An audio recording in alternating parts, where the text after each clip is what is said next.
Oi, bom dia, Raíssen, Carolina Ercolim Bom e dia. ouvintes. Tudo bem, Eliane? Tudo bem? Saudade de você. Agora estamos de volta. Eliane, e essa agenda toda acontecendo por aí em Brasília, agora com a chegada do secretário de Estado dos Estados Unidos para uma reunião com o presidente Lula que estava prevista, está prevista, aliás, para amanhã, mas o assunto era G20, né? Preparação para a reunião lá de dezembro. No final das contas, muita coisa aconteceu no meio do caminho. Exatamente, né?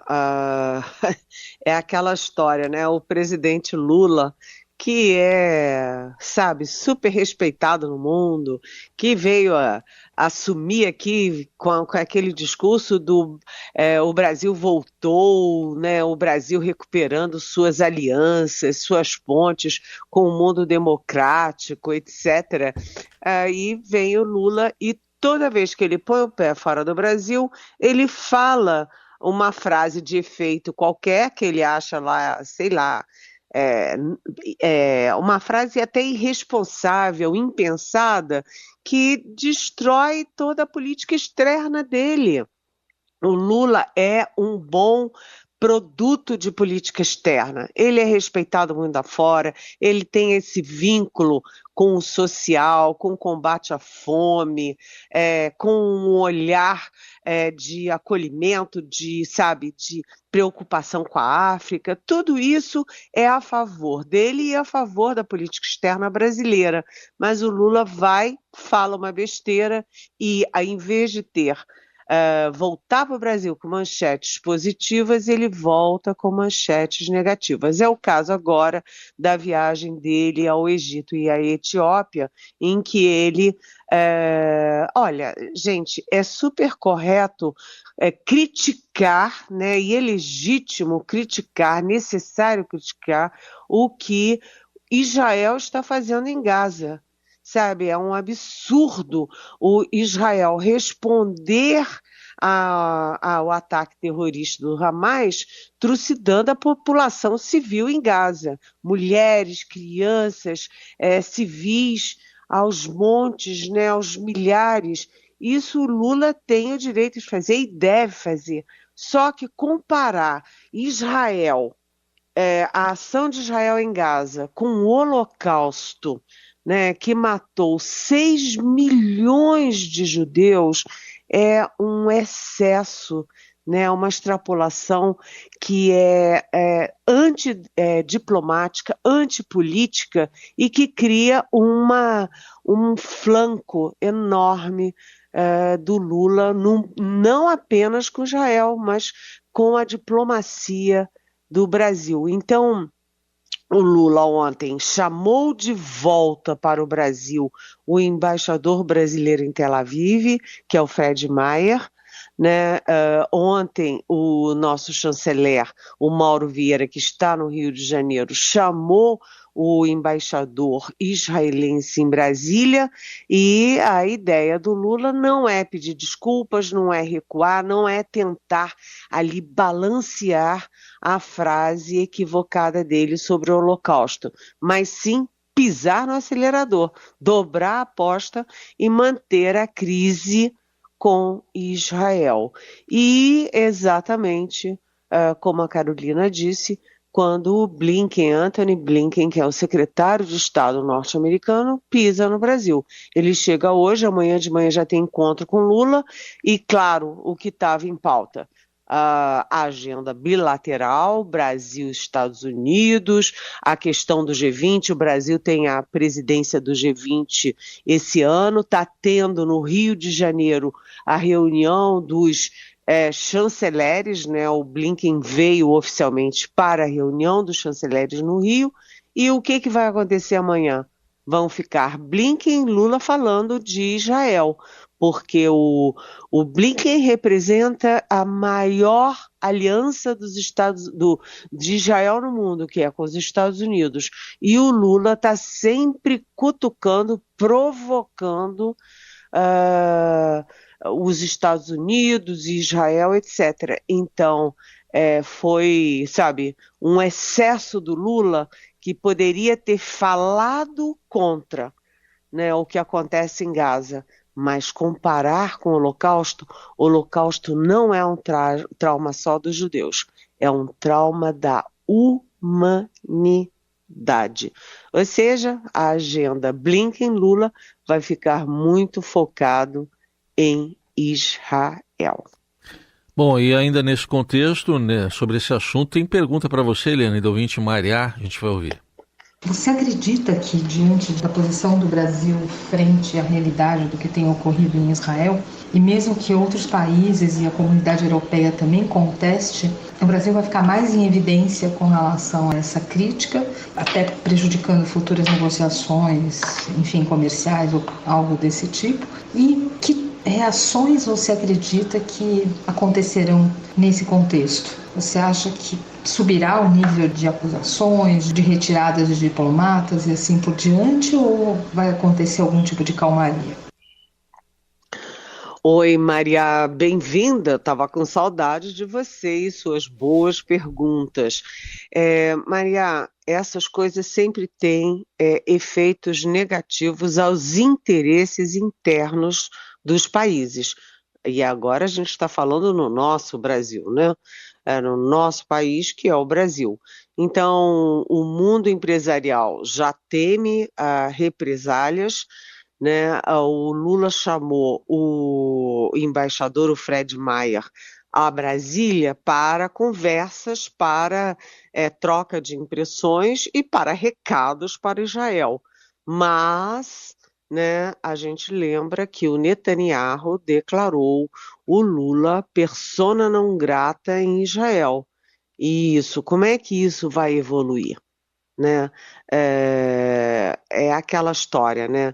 O Bolsonaro queria transferir a embaixada do Brasil de Tel Aviv para Jerusalém, o que seria uma estocada no mundo árabe inteiro, não só contra os palestinos, mas o mundo árabe inteiro, e teve uma reação enorme, ameaças do mundo árabe inteiro de romper compromissos e programas e investimentos no Brasil. E agora o Lula faz o oposto. Política externa com ideologia não dá certo. E o Lula, além de bater em Israel dessa forma, comparando com o Holocausto, ele calou sobre a morte do Navalny, que é o principal líder oposicionista do Putin na Rússia, e o Lula também calou sobre as prisões políticas, inclusive de adversários eleitorais do Maduro na Venezuela. Isso, claro, que estremece as relações e pode ter efeitos, inclusive práticos, no interesse brasileiro, de comércio, de programas, de investimentos. Enfim, olha, Maria, sempre tem um preço quando você fala demais, e você fala demais numa área super sensível, que é a política externa.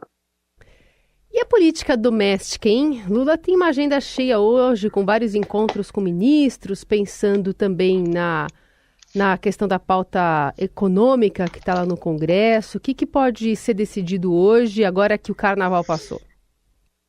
Pois é, o Carnaval passou e o Congresso recomeçou, né? Então, Lula hoje vai ter uma reunião grande de manhã, ou está tendo, com o ministro Fernando Haddad, que é o ministro da Fazenda, com os líderes do governo no Congresso, com o ministro Alexandre Padilha, que é o ministro da Articulação Política, e só Lula e Haddad serão 3 encontros hoje. E a ideia é que saiam desses encontros os projetos do governo já recalibrados, já reajustados para a negociação com Câmara e Senado. Né, os 3 projetos mais importantes na pauta são a reoneração da folha de pagamentos, ou seja, para aquelas empresas dos 17 setores que mais empregam voltem a pagar gradativamente impostos, né? Também tem a volta dos impostos para o setor de eventos, né? O setor de eventos sofreu muito com a pandemia, teve uma bela colher de chá ali, de subvenções, de desoneração, e agora acabou a pandemia, está na hora de voltar a pagar imposto, né? Tudo no Brasil que é temporário acaba virando eterno. E a terceira coisa é a regulamentação dos pontos mais sensíveis da reforma tributária. A gente deve ter hoje, ainda hoje, por escrito, como fica cada um desses projetos, e tudo isso para ser negociado com o Congresso, que anda de cara virada para o governo. Carolina e Heisen. Seguimos com o Jornal Eldorado, análise política direto de Brasília com Eliane Cantanhede. Eliane, o senador, ia falar ministro, o senador Flávio Dino faz hoje o último discurso no Senado, uma passagem breve por lá, porque afinal de contas ele foi ministro da Justiça e Segurança Pública, agora voltou ao cargo de senador, mas depois de amanhã vira ministro do STF. O que esperar para hoje? Pois é aquela história, você disse, é o ministro, é o senador, mas o Flávio Dino pode ser chamado de juiz, de professor, de deputado, de senador, governador, ministro da Justiça e agora ministro do Supremo Tribunal Federal a partir de quinta-feira. Né? O Flávio Dino se despede hoje do Senado, se despede é aquela história, dá tchau para onde ele nunca foi, né? Porque ele não chegou a assumir hora nenhuma o mandato de senador. Ele foi eleito em 2022, mas já assumiu direto o Ministério da Justiça sem passar pelo Senado. Mas ele deixa a marca dele com um pacote de projetos na área em que ele atuou no Executivo. Ele viu de perto os problemas, né, e agora está aproveitando a experiência dele no ano de 2023 para apresentar projetos. E o projeto dele, que eu acho mais desejável, porque é uma velha reivindicação e uma velha reclamação de boa parte da sociedade brasileira, é que promotores, juízes, né, e militares, quando cometem erros, não sejam premiados com a aposentadoria compulsória remunerada, né, com a aposentadoria proporcional ao tempo de serviço. Cometeu erro, que seja demitido, né, como na iniciativa privada. Você errou, sei lá, teve algum problema, você é demitido, vai embora. Né? Então, sem remuneração, sem que o povo brasileiro fique recompensando quem cometeu erro. Então, esse é o principal projeto do Flávio Dino hoje, na despedida, mas atenção também ao discurso que ele vai fazer, aos recados que ele dará, né, e aos outros projetos nessa área de justiça e segurança pública. O Flávio Dino é uma personalidade forte, foi um ministro muito forte, muito tonitruante em 2023, e ele vai para o Supremo com a personalidade dele junto, ou seja, vamos ver como é que vai ser o ministro do Supremo com aquela toga, aquela formalidade toda do Supremo, mas que vai continuar sendo, por baixo da toga, o Flávio Dino, que é corajoso, audacioso e sabe comprar boas brigas. Mas, enfim, ele é um dos grandes personagens dessa semana. Muito bem.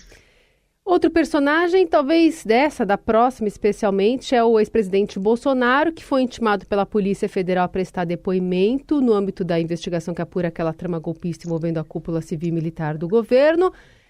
E sem adiamento, vai estar lá, ou pelo menos vai precisar estar lá quinta-feira, junto com outros representantes do governo passado. Pois é, o Bolsonaro, Jair Bolsonaro, disse que não ia depor. não ia depor e a defesa dele entrou com um pedido para adiamento e para que, antes dele depor, ele tivesse a cópia do depoimento, da delação premiada do Mauro Cid, que é um tenente-coronel da Ativa do Exército e que era o braço direito, ajudante de ordens, braço direito e faz tudo do Bolsonaro quando o Bolsonaro era presidente. E aí veio a resposta rapidamente do Xandão, que não perde tempo, né? O Alexandre de Moraes, relator do caso do golpe lá no Supremo, disse não ao adiamento, manteve o depoimento da Polícia Federal, né, do Bolsonaro à Polícia Federal na quinta-feira, e também disse que não vai ceder, não vai entregar a delação premiada, a cópia da delação premiada para o Mauro Cid.